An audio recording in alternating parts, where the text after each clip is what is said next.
तो सर अपने इतने बड़े करियर में आप रफली 45 प्लस इयर्स हो गया आपको, तो ये करियर में आपने इतने सारे सीरियल्स किए, मूवीज़ की, इतनी सारी भूमिकाएँ निभाई। सबसे पहला मेरा सवाल ये रहेगा कि आपका ये सफ़र कैसा था? आप आज की डेट पे इतने बड़े पोज़ीशन पे पहुँच सके, आपका ये सफ़र कैसा था? आप इसके बारे में क्या कहना चाहेंगे? आपकी जर्नी के बारे में ये पूरा 45 इयर्स का? फ़िल्म लाइन की जर्नी के बारे में तो मैं यही कहूँगा कि जैसा कि सभी लोग जानते हैं कि ये लाइन इतनी ईज़ी नहीं है जी, और ये किसी के लिए भी ईज़ी नहीं है। ये बहुत संघर्ष वाली लाइन है और इसमें बस यूँ समझ लीजिए कि जैसे फुटबॉल के मैदान में बहुत सारे खिलाड़ी खेलते रहते हैं, दोनों टीम से खेलते रहते हैं, लेकिन कुछ ही खिलाड़ी ऐसे होते हैं जो आगे बढ़ते हैं जीवन में और उनको सफलता हासिल होती है। तो सफलता मिलना जो है हर एक के बस की बात नहीं नहीं है। है, फ़िल्म लाइन में तो ख़ास तौर से। और जो बेस्ट खिलाड़ी होता है, जी, वो निकल जाता है। यदि मैं अपने दर्शकों को बताऊँ तो महाभारत में भी यही मैंने कहा था। सब लोग कहते थे कि आपका बेटा अश्वत्थामा था, आपने अश्वत्थामा को आगे क्यों नहीं किया?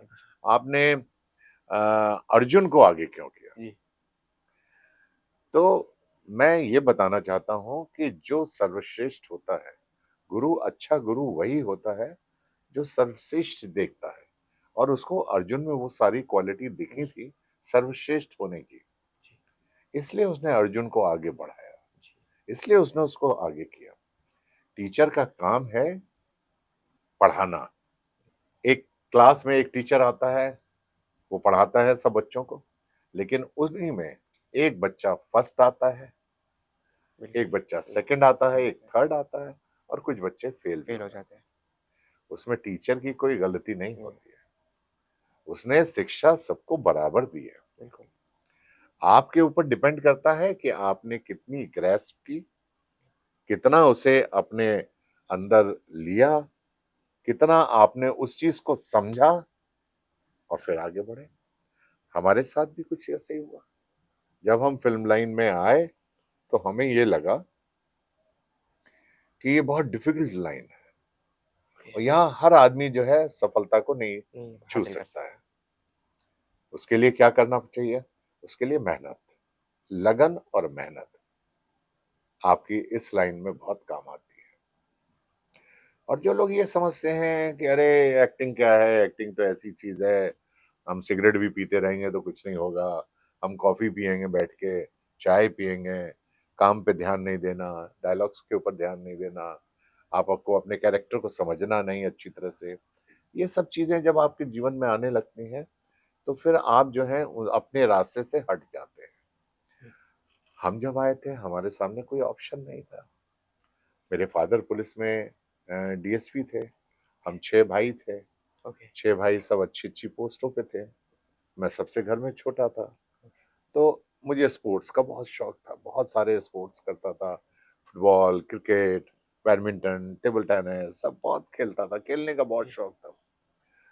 लेकिन जब हम ग्रोन अप हुए, तब हमारे सामने एक समस्या आके खड़ी हुई कि हमें आगे क्या करना चाहिए। तो मेरे दिलो दिमाग में हमेशा एक चीज़ रहती थी कि मैं हिंदुस्तान में बहुत सारे लोगों से मिलना चाहता हूँ।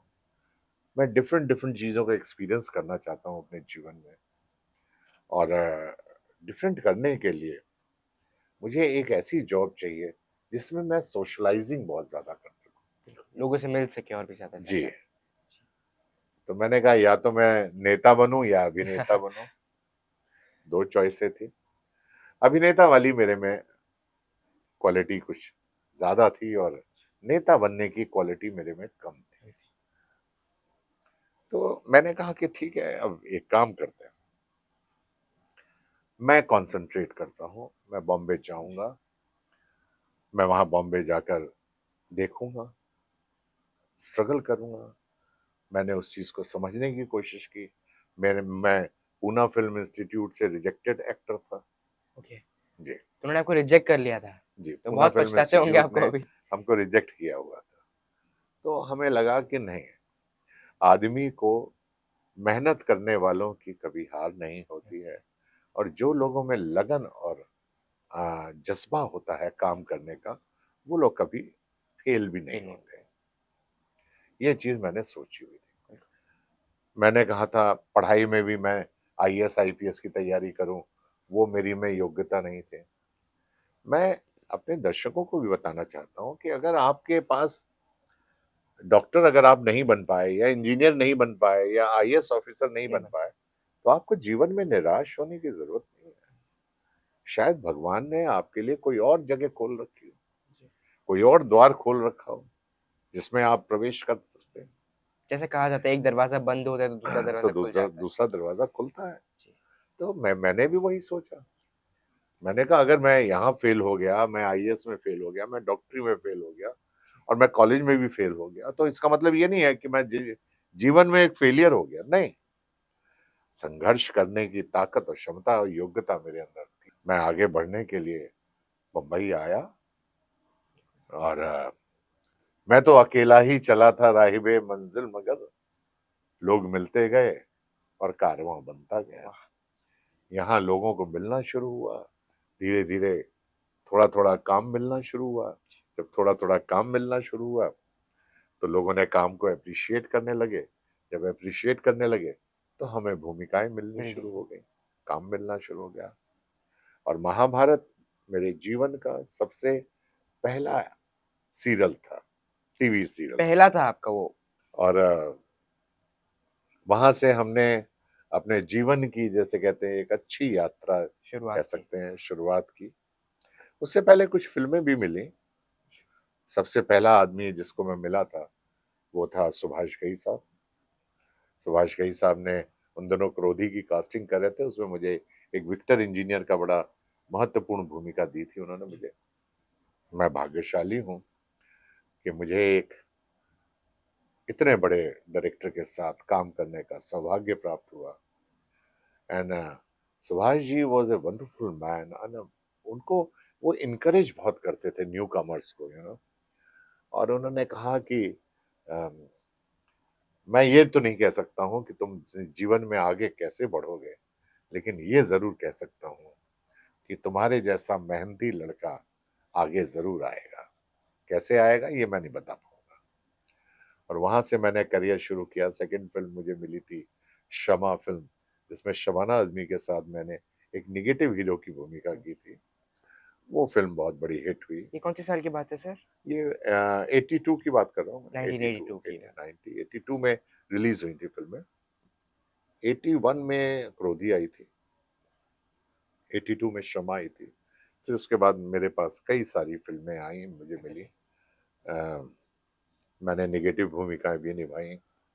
गुलामी फिल्म आई जेपी दत्ता साहब की, जिसमें मुझे एक डाकू की भूमिका मिली।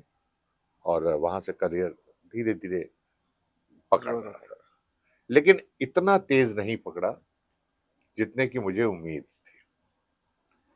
लेकिन फिर मैंने वही कहा ना, अपने दर्शकों को बताऊंगा कि भाई निराश होने की जरूरत नहीं है। अगर एक काम, एक दरवाजा बंद होता है तो दूसरा दरवाजा खुलता खुल है। जाता है। ठीक है, मेरी फिल्में बहुत बड़ी हिट नहीं हुई, लेकिन कहीं ना कहीं कोई और रोल था जो मेरे लिए इंतजार कर रहा इंतज़ार था। कर रहा था। And that is how I met P R Chopra साहब। गूफी पेंटर जी के द्वारा मुझे फिल्म मिला, मैं वहां पे। और उन्होंने मुझे, सारी कास्टिंग हो चुकी थी महाभारत। और आर्यन बेटा, मैं ये भी बताना चाहता हूँ अपने दर्शकों को कि हमने कभी सोचा नहीं था कि महाभारत इतनी बड़ी हिट होगी। अच्छा। महाभारत के बारे में हम इतना पॉजिटिव नहीं थे। वो तो जब टेलीकास्ट हुआ उसका, और उसके बाद जब दर्शकों ने उसे पसंद करना शुरू किया जी। और उसके लिए जब तालियां बजी हैं, जी। तब हमें पता लगा कि ये सीरियल जो है दर्शकों द्वारा बहुत ज्यादा पेट्रोनाइज किया जा रहा है, जा रहा है। पसंद किया जा रहा है। और वहां से धीरे धीरे धीरे रफ्तार हमारी, जिसे कहते हैं, सक्सेस की, जो आपको चाहिए जिस जो स्पीड चाहिए में थी, जिसका मुझे इतने सालों से इंतजार कर था, कि फिल्में करने के बावजूद भी वो जगह नहीं, वो मुकाम नहीं मिल पा रहा था जी। जिसकी मुझे तलाश थी। और महाभारत जब मिली तो, और उसमें द्रोणाचार्य की भूमिका मिली। एक टाइम तो ये आया था कि मैंने इस भूमिका के लिए मना ही कर दिया था, ओके। कि मैंने कहा ये ओल्ड आदमी का रोल नहीं करूंगा, वरना मेरे पे छाप लग जाएगी ओल्ड आदमी की। मेरी उम्र मात्र उस वक्त जब मैंने द्रोणाचार्य का रोल किया रोल था किया था। आर्यन बेटा, उस वक्त मेरी उम्र 24 साल की थी ओके, और आपने एक गुरु द्रोणाचार्य का रोल किया था उस और टाइम एक पे। 100 साल के आदमी का रोल किया रोल था। किया था। और कौरव और पांडव के गुरु। और वहां से मेरे जीवन की कहना चाहिए था सक्सेस का पहला स्टेप मैं चढ़ा था। सक्सेस जिसे कहते हैं, सक्सेस क्या जी, होती है जी, वो मुझे महाभारत में आके ही पता पता लगी। चल गया। और वहां पहला स्टेप मैं चढ़ा और उसके बाद आज करीब 37 इयर्स हो गए हैं, मैंने पलट के कभी नहीं देखा। और मेरे साथ के बहुत सारे कलाकार जो थे वो फिल्मों की तरफ दौड़े, दौड़े, यस। फ़िल्म्स उस टाइम पे फ़ेमस हो रही थी लेकिन धीरे-धीरे। मैंने यस, एज एन एक्टर एक बात अपने आप से कहा था कि अगर जीवन में सफलता प्राप्त करनी है तुम्हें तो एक रास्ता पकड़ना पड़ेगा, कई रास्तों पे नहीं चलना पड़ेगा। नाव नदी को तभी पार कर पाती है जब आप नाव के अंदर बैठे हो। यदि आपने अपने पैर दो नाव में रख दिए तो बीच में गिरने का डर और भय आपको हमेशा रहेगा। जी, इसलिए एक जगह पे एक टेलीविजन का अगर मुझे काम मिला है तो मैं टेलीविजन में ही रहना चाहता हूँ, मैं फिल्मों की तरफ नहीं भागा। मेरे सभी कंसिस्टेंसी। कलाकार दोस्त जो थे वो फिल्मों की तरफ भागे, मैं ही अकेला था जो टेलीविजन की तरफ भागा जी, और मैं टेलीविजन में ही रहा। बिल्कुल। और यही कारण है कि अगर करीब जैसा कि आपने अभी कहा, हमारे दर्शकों को बताया कि 10,000 एपिसोड अभी तक कर चुका हूँ। Bigger than life, larger than life वाली बिल्कुल। सभी भूमिकाएं मेरे जीवन में आई और मैं उनको करता चला गया। महाभारत का टैग मुझे कभी विचलित नहीं किया।